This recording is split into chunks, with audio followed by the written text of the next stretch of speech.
Ils ont cru pouvoir l'éteindre, mais elle était une flamme que même l'enfer ne pouvait engloutir.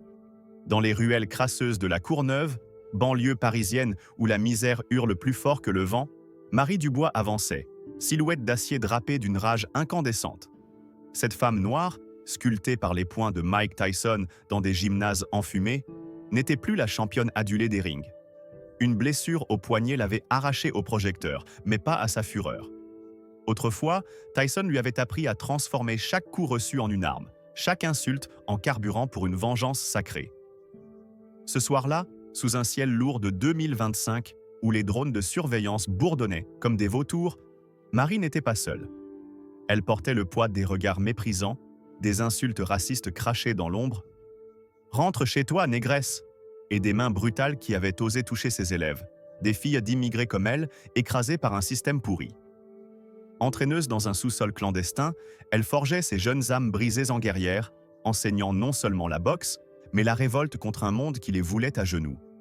Chaque pas qu'elle faisait résonnait comme un défi à l'injustice, un cri muet qui promettait de faire trembler Paris.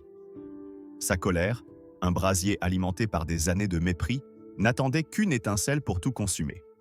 Avant de plonger dans cette tempête de rage, si vous êtes prêt à vibrer avec une colère qui brûle les entrailles et une justice qui explose comme un volcan, tapez un dans les commentaires, abonnez-vous et activez la cloche pour ne rien manquer. Si vous osez défier cette histoire, un like pour nous provoquer, mais restez jusqu'au bout. Un rebondissement choc vous attend, prêt à vous couper le souffle.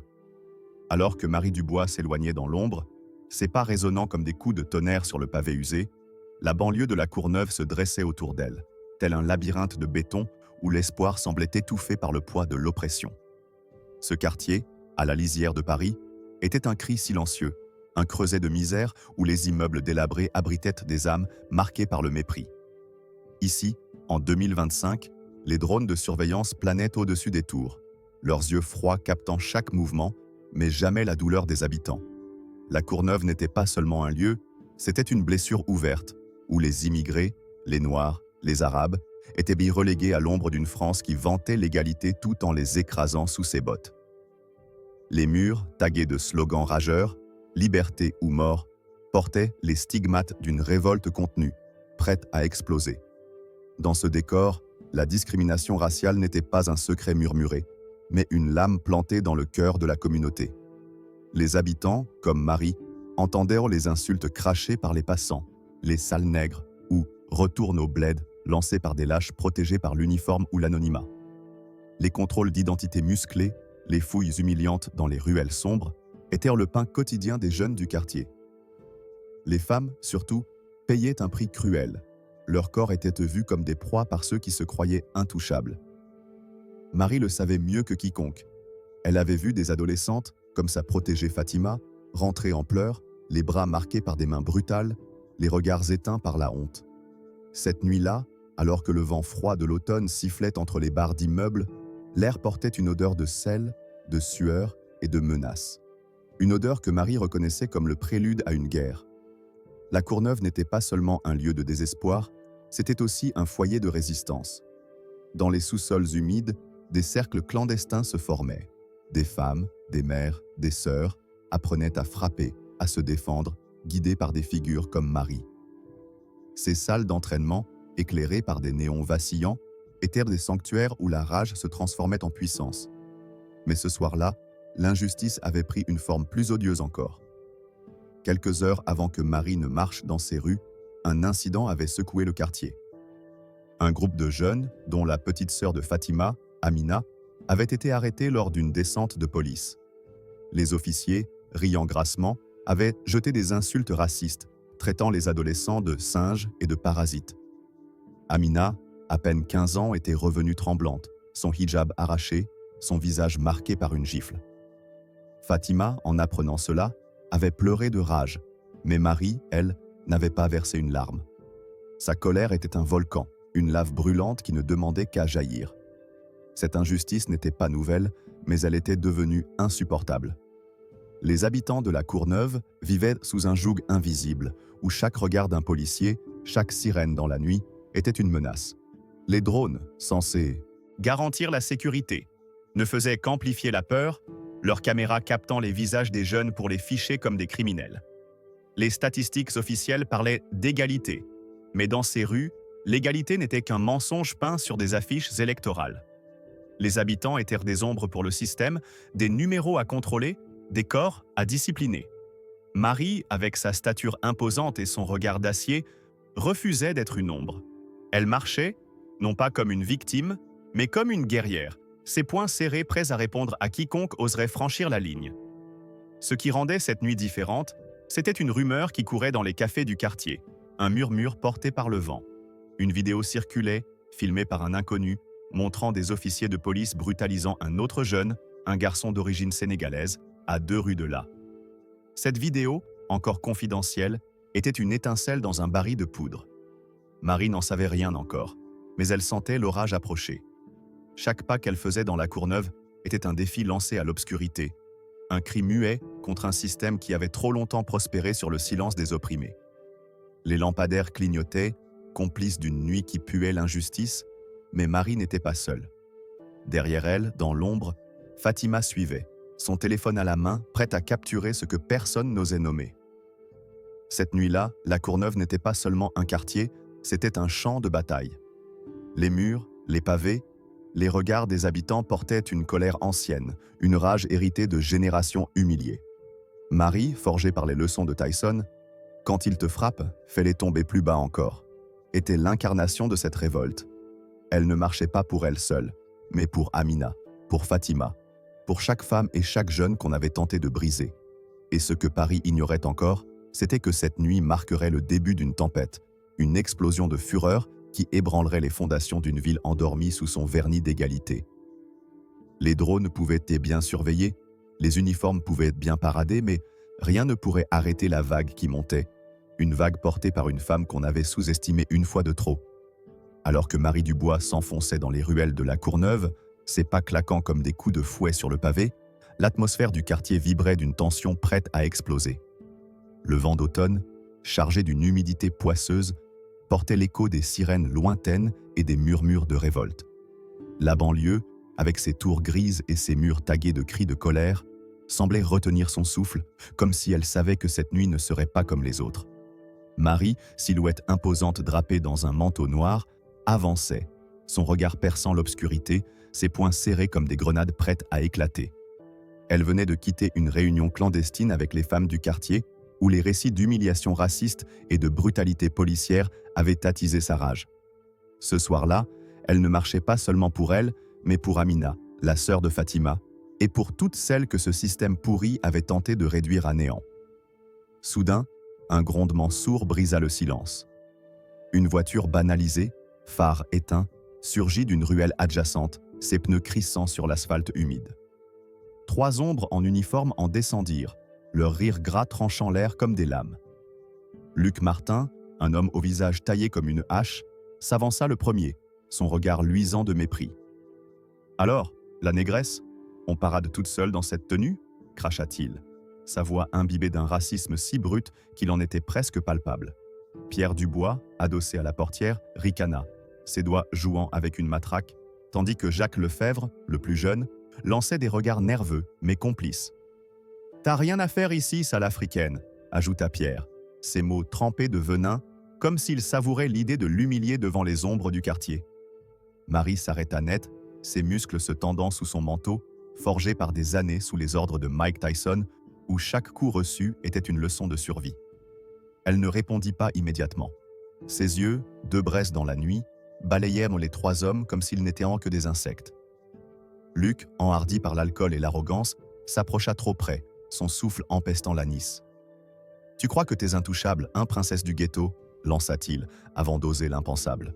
Ses doigts crasseux saisirent le bord de son manteau, tirant violemment pour l'exposer, pour la réduire à une proie sous leur rire moqueur.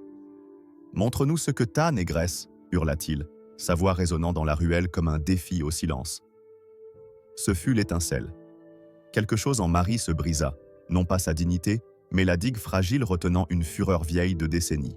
Une rage héritée des insultes racistes endurées dès l'enfance, des regards méprisants dans le métro parisien, des portes fermées à cause de sa peau. Tyson lui avait appris à canaliser ce feu, mais ce soir, il n'était plus question de contrôle. D'un mouvement fulgurant, elle pivota, sa main attrapant le poignet de Luc avec une force brutale, le tordant jusqu'à ce qu'un craquement sec résonne. Il hurla, tombant à genoux, son arrogance pulvérisée. Pierre bondit, matraque levée, mais Marie, tel un ouragan, esquiva et lui asséna un coup de coude dans la mâchoire, le projetant contre la voiture dans un fracas métallique. Jacques, tétanisé, porta la main à son arme, mais ses doigts tremblaient face au regard de Marie. Un regard qui n'était plus celui d'une femme, mais d'une tempête vivante. « Vous pensez que c'est un jeu ?»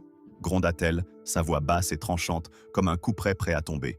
« Vous pensez que ma peau vous donne le droit de me toucher ?» Chaque mot était un coup, une accusation contre des années de mépris raciste. Luc, toujours à terre, tenta de se relever, mais elle posa un talon sur son épaule, le clouant au sol. « Vous ne savez pas à qui vous parlez » siffla-t-elle, sa voix vibrante d'une colère sacrée. Ils ignoraient qu'elle était l'élève d'un titan, une femme qui avait transformé chaque insulte en carburant, chaque coup en leçon. Ils ignoraient aussi que, tapis dans l'ombre, un témoin invisible filmait tout. Fatima, cachée derrière un mur lézardé, serrait son téléphone, ses mains tremblantes capturant chaque seconde de cette humiliation raciste et de la riposte de Marie. Ce n'était pas seulement un manteau qu'ils avaient osé toucher, c'était une frontière, une ligne sacrée qu'ils n'auraient jamais dû franchir. Dans l'obscurité, les drones continuaient de bourdonner, indifférents à la tempête qui grondait en bas. Mais ce que Luc, Pierre et Jacques ne savaient pas, c'était que leur geste avait réveillé un monstre. Une vidéo, brute et tremblante, allait bientôt déchirer le voile de silence qui protégeait leurs abus. La Courneuve, déjà à cran, n'attendait qu'un cri pour s'embraser, et Marie, avec sa rage incandescente, venait de le pousser. Cette nuit-là, ils avaient cru humilier une femme noire. Ils avaient réveillé une révolution. Dans la ruelle suffocante de la Courneuve, où l'écho des rires moqueurs des 3 policiers s'éteignait sous le poids de leur propre humiliation, l'air vibrait encore de la fureur de Marie Dubois. Ses pas, lourds et déterminés, résonnaient sur le pavé humide, comme un tambour de guerre annonçant une bataille imminente. Luc Martin gisait à terre, son poignet tordu par la poigne d'acier de Marie, son arrogance réduite à un gémissement pitoyable.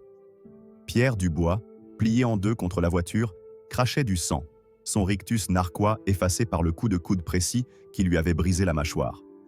Jacques Lefebvre, pétrifié, n'avait pas osé dégainer son arme, ses yeux fixant Marie comme si elle était un spectre surgi des enfers.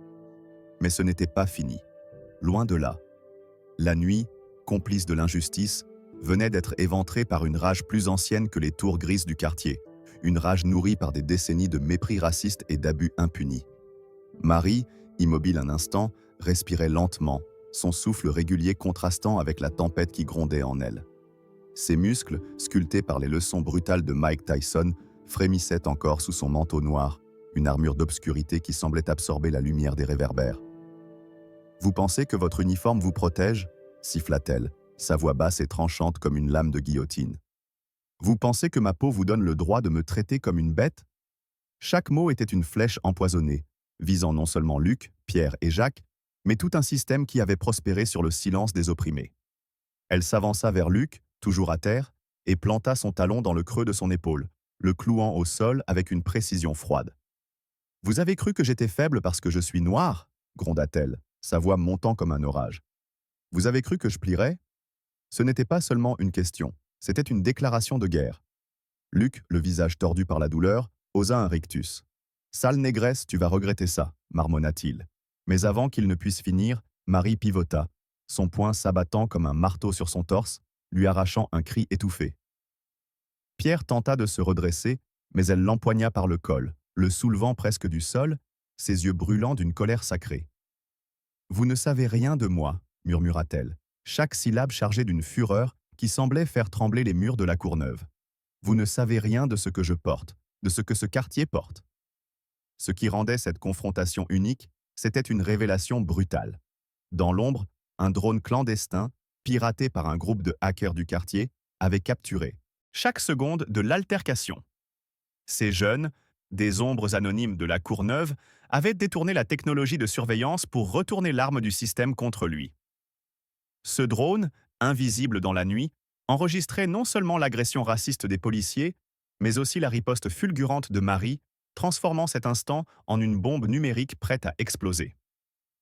Fatima, cachée derrière un mur, ignorait encore l'existence de cet enregistrement, mais son propre téléphone tremblait dans ses mains, capturant la même vérité crue.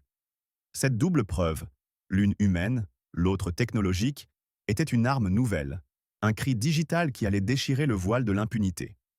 Marie relâcha Pierre, le laissant s'effondrer comme un pantin désarticulé.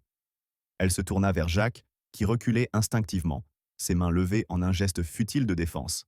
« Vous avez touché la mauvaise femme, dit-elle, sa voix si basse qu'elle semblait surgir des entrailles de la terre. Et vous avez sous-estimé ce quartier. » Elle savait, sans avoir besoin de le voir, que les murs de la Courneuve avaient des yeux, des oreilles, des mémoires. Chaque insulte raciste, chaque coup porté, chaque humiliation était gravée dans la pierre et dans les cœurs. Ce qu'elle ignorait, c'était que le drone, piloté par un adolescent du nom de Malik, un gamin du quartier qui avait vu sa sœur aînée brutalisée par ces mêmes hommes, transmettait déjà les images à un réseau souterrain. Ce réseau, composé de militants, de mères en colère, de jeunes révoltés, préparait une tempête médiatique qui ferait trembler Paris. Cette nuit-là, Marie ne se battait pas seulement pour elle. Elle se battait pour Amina, pour Fatima, pour chaque visage marqué par les insultes racistes, pour chaque corps violenté par des mains en uniforme. Sa riposte n'était pas qu'un acte de défense. C'était un signal, un phare dans l'obscurité de la Courneuve, annonçant que l'heure du silence était révolue. Alors qu'elle s'éloignait, ses talons claquant comme des détonations, les trois policiers restaient brisés dans la poussière, leurs rires éteints, leur pouvoir pulvérisé. Mais dans l'ombre, le drone continuait de filmer, et Fatima, les larmes aux yeux mais le cœur en feu, serrait son téléphone comme une arme. La Courneuve, cette nuit-là, n'était plus un quartier oublié. Elle était un volcan, et Marie Dubois en était la lave, prête à tout consumer sur son passage. Alors que Marie Dubois s'éloignait dans l'obscurité de la Courneuve, laissant derrière elle trois silhouettes brisées dans la poussière, le quartier semblait retenir son souffle, comme si chaque pavé, chaque mur tagué, chaque regard furtif savait que cette nuit marquerait un tournant.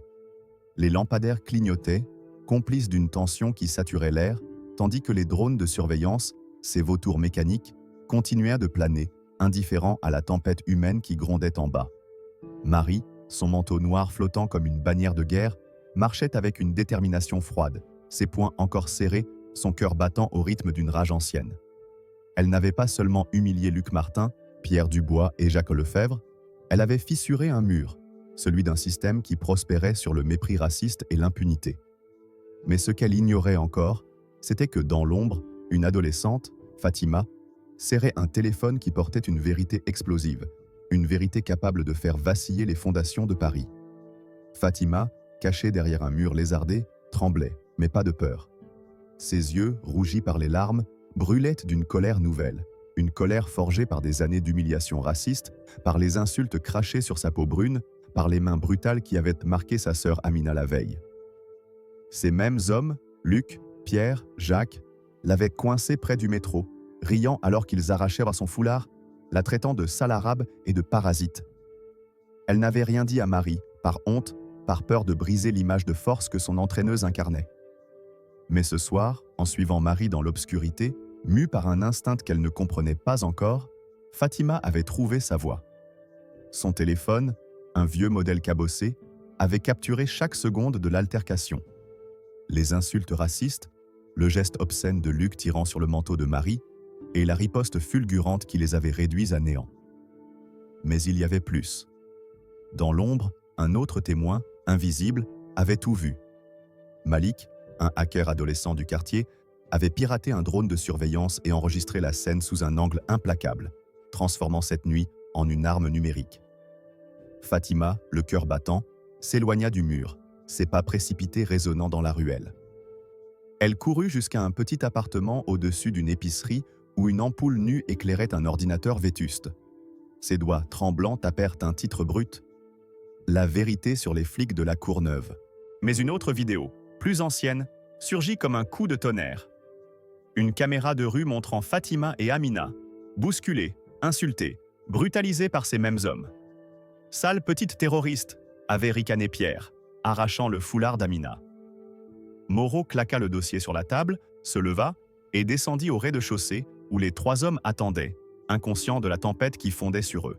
« Vous êtes finis » lança-t-il. « sa voix coupante comme une lame. Luc tenta de protester, mais Moreau brandit le dossier, les pages s'éparpillant comme des aveux muets. Vous avez agressé une femme, une gamine, et combien d'autres? Vous avez sali cet uniforme avec votre racisme immonde. Pierre blêmit, Jacques s'effondra sur sa chaise, et Luc, pour la première fois, sembla comprendre que leur jeu était terminé. Dupont, derrière, serrait les mâchoires si fort qu'on entendait ses dents grincer. « J'ai honte de vous avoir appelé collègue », lâcha-t-il, ces mots frappant comme un coup de massue. La vidéo de Fatima, amplifiée par le montage de Malik, se propagea comme un feu sauvage. À la Courneuve, les habitants, dans les cafés, les marchés, les tours, regardèrent l'écran de leur téléphone, leurs poings serrés, leur cœur battant au rythme d'une colère collective. Les insultes racistes, les abus, les rires cruels des policiers étaient désormais exposés, nus et sanglants. Les rues commencèrent à murmurer, les passants à regarder les uniformes avec méfiance. Le volcan avait explosé, et ses cendres ne retomberaient pas de sitôt. Marie n'était pas là, mais son ombre planait, une torche incandescente dans l'obscurité de la banlieue. Fatima, avec son courage fragile, avait allumé un brasier que nul ne pourrait éteindre. Et la Courneuve, cette nuit-là, devint le cœur d'une révolte qui allait ébranler Paris. Alors que la vidéo de Fatima, amplifiée par le montage implacable de Malik, se propageait comme une traînée de poudre à travers les réseaux clandestins, le commissariat de la Courneuve devint une forteresse assiégée, ses murs tremblant sous le poids d'une colère collective. Les images crues, les insultes racistes de Luc Martin, Pierre Dubois et Jacques Lefebvre, le geste obscène de Luc tirant sur le manteau de Marie Dubois et sa riposte fulgurante avaient réveillé un volcan endormi. Les habitants, jusque-là réduits au silence par la peur, regardèrent leurs écrans, leurs poings serrés, leur cœur battant au rythme d'une révolte prête à tout engloutir. Mais ce n'était pas seulement une vidéo, c'était un cri, un hurlement qui portait les cicatrices de décennies d'humiliation raciste, de brutalité policière, de mépris institutionnalisé. Dans les couloirs du commissariat, le sergent Dupont, les yeux rougis par une fureur qu'il ne contenait plus, arpentait la salle des opérations comme un lion en cage. « Comment avez-vous osé ?» rugit-il, sa voix faisant vibrer les vitres. Luc, Pierre et Jacques, alignés devant lui, baissèrent la tête, mais leur regard trahissait encore une arrogance vacillante, comme s'ils croyaient pouvoir échapper à la tempête qu'ils avaient déclenchée. Luc, le poignet encore douloureux, osa un sourire tordu. « C'est rien, sergent, juste une folle en manteau noir, » marmonna-t-il. Dupont abattit son poing sur la table, le bruit résonnant comme un coup de feu. « Une folle ? Elle vous a mis à terre comme des chiens, et cette gamine vous a filmé. Vous avez sali cet uniforme, cette ville, et moi avec. » Sa rage n'était pas celle d'un homme trahi par ses subordonnés, mais celle d'un homme qui voyait s'effondrer tout ce en quoi il avait cru. À l'étage, l'inspecteur Julien Moreau, implacable, visionnait les vidéos en boucle, son visage durci par une colère froide. Il avait ouvert un dossier secret, un tombeau de plaintes étouffées, des témoignages de femmes et de jeunes du quartier, des récits de fouilles abusives, d'insultes racistes, salles noires, salles arabes et de violences impunies. Luc, Pierre et Jacques n'étaient pas des cas isolés. Ils étaient les rouages d'une machine corrompue, dirigée par un homme intouchable, le capitaine Antoine Renaud. Moreau découvrit un enregistrement audio, retrouvé sur le téléphone confisqué de Luc, qui fit bouillir son sang. La voix rocailleuse de Renaud s'élevait, claire et venimeuse.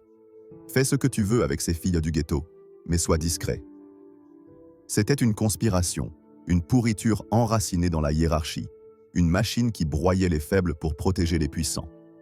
Moreau claqua l'enregistreur sur la table devant Dupont, dont le visage devint blanc de rage. « Renaud, ce salaud savait !» rugit-il, arrachant son insigne et le jetant au sol dans un geste de dégoût pur. Il ne voyait plus un commissariat, mais un nid de vipères, un lieu où l'égalité vantée par la République n'était qu'un mensonge. Les bandes restaurées des caméras corporelles, récupérées par le technicien Léo, confirmèrent l'horreur. Des images de Luc et ses acolytes riant en brutalisant Amina, arrachant son foulard, crachant des insultes racistes. « Cette petite terroriste ne mérite pas mieux », avait ricané Pierre. Chaque mot était une lame, chaque image une preuve accablante. Mais la tempête ne s'arrêta pas là. Malik, le hacker adolescent, avait piraté un autre serveur, exhumant des courriels internes où Renaud donnait des ordres codés pour nettoyer la Courneuve des indésirables. Ces messages, envoyés à des officiers complices, parlaient de contrôle renforcé, ciblant spécifiquement les Noirs et les Arabes sous prétexte de sécurité. Malik transmit ces preuves aux ombres de la banlieue qui les firent circuler dans des forums cryptés, atteignant des journalistes indépendants et des avocats militants. L'enquête prit une tournure féroce. Les affaires internes, sous la pression de Moreau, exigèrent des comptes non seulement pour cette nuit, mais pour des années de silence complice. Renaud fut convoqué, son arrogance s'effritant lorsqu'il vit l'enregistrement dans les mains de Moreau. « Vous ne pouvez pas me toucher », aboya-t-il, mais sa voix tremblait. Dupont éclata d'un rire amer. « On verra ça, capitaine », lança-t-il, sa colère faisant vibrer les murs. Dehors, la Courneuve s'embrasait. Les habitants, menés par une poignée de femmes au visage marqué par la vie, descendirent dans les rues, leurs cris résonnant jusqu'à la mairie de Paris. « Plus jamais !» hurlait-elle, brandissant des pancartes où le nom de Marie s'étalait en lettres rouges comme du sang. Fatima, tremblante plus droite, marcha parmi elles, son téléphone devenu une torche dans la foule. La vidéo, combinée aux révélations de Malik, avait réveillé une colère ancienne, une révolte que les pavés de la banlieue connaissaient en bien, celle des oubliés, des méprisés, des invisibles. Les fenêtres du commissariat vibrèrent sous les jets de pierre, les sirènes hurlèrent, mais rien ne pouvait arrêter cette marée humaine. Les drones, désormais détournés par les hackers, diffusaient en direct les manifestations sur des écrans géants installés par les militants dans le quartier, transformant la Courneuve en un théâtre de révolte. Quand une ville entière se lève, ses pavés deviennent des armes, et ses cris, une tempête que nul ne peut arrêter. Le soleil se levait sur la Courneuve, ses rayons pâles ricochant sur les tours grises, mais dans l'ombre du commissariat, une guerre silencieuse faisait rage. La vidéo de Fatima et les preuves de Malik avaient allumé un brasier que nul ne pouvait contenir. Elle tournait en boucle sur les écrans des téléphones, dans les arrière-salles des cafés, sur les lèvres des habitants de Saint-Denis à Aubervilliers. Marie Dubois, drapée dans son manteau noir, n'était plus une simple femme. Elle était devenue un symbole, une flamme incandescente que les habitants brandissaient comme une arme. Mais au cœur du volcan, là où la lave grondait le plus fort, les murs du commissariat tremblaient, sous une colère qui ne demandait qu'à éclater. Luc Martin fut suspendu, son badge arraché comme une peau morte, mais il ne pliait pas. Dans une salle d'interrogatoire, il crachait sa rage. Cette garce a eu de la chance, rien de plus. Pierre Dubois, lui, avait craqué. Il avait rendu son arme, quitté le bâtiment la veille, une lettre de démission tremblante dans la main, incapable de supporter les regards qui le brûlaient. Jacques Lefebvre, le plus fragile, parlait désormais, sa voix brisée confessant chaque détail aux affaires internes. Les insultes racistes, le geste obscène sur Marie, l'agression sur Amina. Mais ce n'était pas assez pour Dupont, dont la fureur faisait trembler les murs. « Vous avez souillé tout ce que je défends », hurla-t-il, son poing s'abattant sur une chaise qui vola en éclats. Il ne voyait plus des collègues, mais des traîtres, des ombres qui avaient trahi la République et chaque âme qu'il avait juré de protéger. Moreau, implacable, resserrait l'étau. Les courriels de Renaud, les bandes restaurées, la voix de Fatima, tout convergeait vers une condamnation inéluctable. Mais un nouvel élément jaillit comme un coup de tonnerre, une lettre anonyme glissée sous la porte de Moreau, portant une écriture tremblante mais claire. Ils préparent leur revanche, méfiez-vous. Avec elle, une photo montrant Renaud, libéré sous caution, rencontrant un homme en costume sombre dans un bar discret de Saint-Ouen. Moreau sentit son sang se glacer, puis bouillir. « Ils osent encore » grogna-t-il, froissant la feuille dans son poing. Il convoqua Dupont, qui arracha la photo et la fixa, ses yeux lançant des éclairs. « Ces salauds ne s'arrêteront pas tant qu'on ne les aura pas écrasés » rugit-il. Marie, depuis le toit d'un immeuble, observait la rencontre à travers des jumelles, un vieux cadeau de Tyson. Elle n'avait pas bougé, pas parlé, mais une tempête grondait en elle. « Vous ne gagnerez pas » murmura-t-elle dans le vent, un serment forgé par des années de combat. À la Courneuve, les manifestations grossissaient, les pancartes devenirent des bannières, les cris, un chant de guerre. Une nuit, une foule enragée mit le feu à une voiture de police abandonnée, les flammes dansant comme un défi au pouvoir. Les habitants, menés par des femmes au visage buriné, ne se contentaient plus de murmurer. Ils frappaient, hurlaient, exigeaient. Marie n'était pas parmi eux. Mais son ombre planait sur chaque flamme, chaque pierre lancée. Fatima, avec son courage fragile, avait fait éclore un incendie que nul ne pouvait contenir. Le juge Claire Vassaux, une femme aux cheveux gris et au regard d'acier, reçut l'épreuve au tribunal. « C'est une abomination », murmura-t-elle, ses mots résonnant dans la salle silencieuse. Une enquête criminelle fut ouverte, non seulement contre Renaud, mais contre un réseau de corruption s'étendant jusqu'à la mairie. Les pavés de la Courneuve portaient à les cicatrices des affrontements. Les murs criaient des vérités ineffaçables. Marie, dans l'ombre, continuait sa vie, mais son silence était une lame tranchant plus profond que les flammes de la foule. En 2025, la Courneuve vibrait d'une révolte qui ne plierait jamais, un feu allumé par une femme et une adolescente qui avaient osé dire non. La révolte de La Courneuve, portée par Marie Dubois et Fatima, enseigne une leçon brûlante. La force réside dans le courage de dire non à l'injustice. Face au racisme et aux abus de pouvoir, le silence complice est une arme aussi destructrice que la brutalité elle-même. La vérité, capturée par un téléphone ou un drone, devient un feu inextinguible, capable de renverser des systèmes corrompus. En 2025, où la technologie promet la transparence, c'est la rage collective, forgée par des années de mépris, qui redonne une voix aux opprimés. Leçon ultime, une étincelle de révolte peut embraser une ville entière. Acolyte, riant en brutalisant Amina, arrachant son foulard, crachant des insultes racistes. Cette petite terroriste ne mérite pas mieux, avait ricané Pierre. Chaque mot était une lame, chaque image une preuve accablante. Mais la tempête ne s'arrêta pas là. Malik, le hacker adolescent, avait piraté un autre serveur, exhumant des courriels internes où Renaud donnait des ordres codés pour nettoyer la Courneuve des indésirables. Ces messages, envoyés à des officiers complices, parlaient de contrôle renforcé, ciblant spécifiquement les Noirs et les Arabes sous prétexte de sécurité. Malik transmit ces preuves aux ombres de la banlieue, qui les firent circuler dans des forums cryptés, atteignant des journalistes indépendants et des avocats militants. L'enquête prit une tournure féroce. Les affaires internes, sous la pression de Moreau, exigèrent des comptes non seulement pour cette nuit, mais pour des années de silence complice. Renaud fut convoqué, son arrogance s'effritant lorsqu'il vit l'enregistrement dans les mains de Moreau. « Vous ne pouvez pas me toucher », aboya-t-il, mais sa voix tremblait. Dupont éclata d'un rire amer.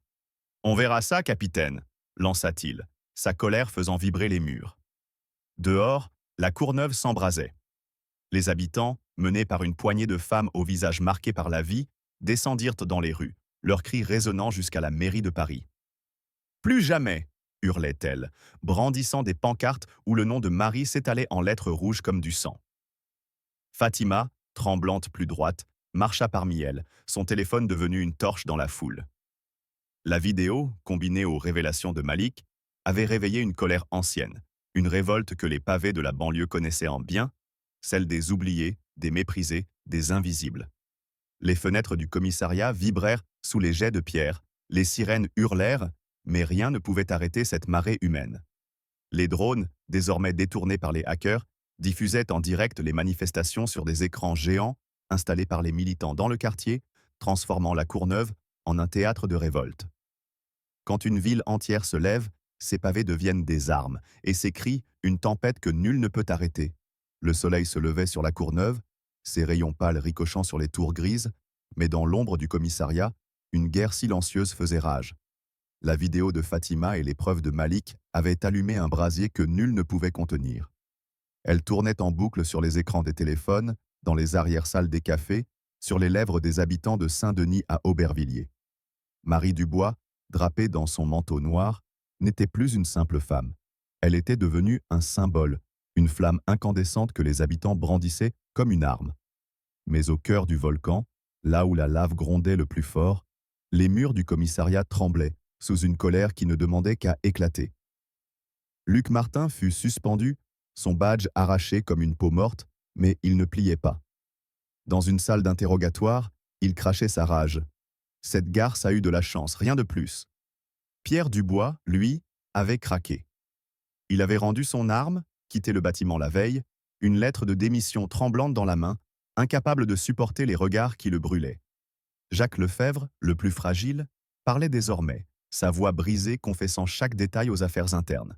Les insultes racistes, le geste obscène sur Marie, l'agression sur Amina. Mais ce n'était pas assez pour Dupont, dont la fureur faisait trembler les murs. Vous avez souillé tout ce que je défends, hurla-t-il, son poing s'abattant sur une chaise qui vola en éclats.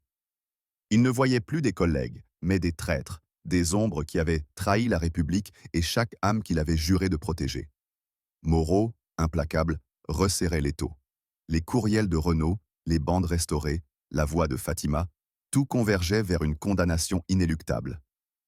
Mais un nouvel élément jaillit comme un coup de tonnerre, une lettre anonyme glissée sous la porte de Moreau, portant une écriture tremblante mais claire. Ils préparent leur revanche, méfiez-vous. Avec elle, une photo montrant Renaud, libéré sous caution, rencontrant un homme en costume sombre dans un bar discret de Saint-Ouen. Moreau sentit son sang se glacer, puis bouillir. « Ils osent encore » grogna-t-il, froissant la feuille dans son poing. Il convoqua Dupont, qui arracha la photo et la fixa, ses yeux lançant des éclairs. « Ces salauds ne s'arrêteront pas tant qu'on ne les aura pas écrasés » rugit-il. Marie, depuis le toit d'un immeuble, observait la rencontre à travers des jumelles, un vieux cadeau de Tyson. Elle n'avait pas bougé, pas parlé, mais une tempête grondait en elle. « Vous ne gagnerez pas » murmura-t-elle dans le vent, un serment forgé par des années de combat. À la Courneuve,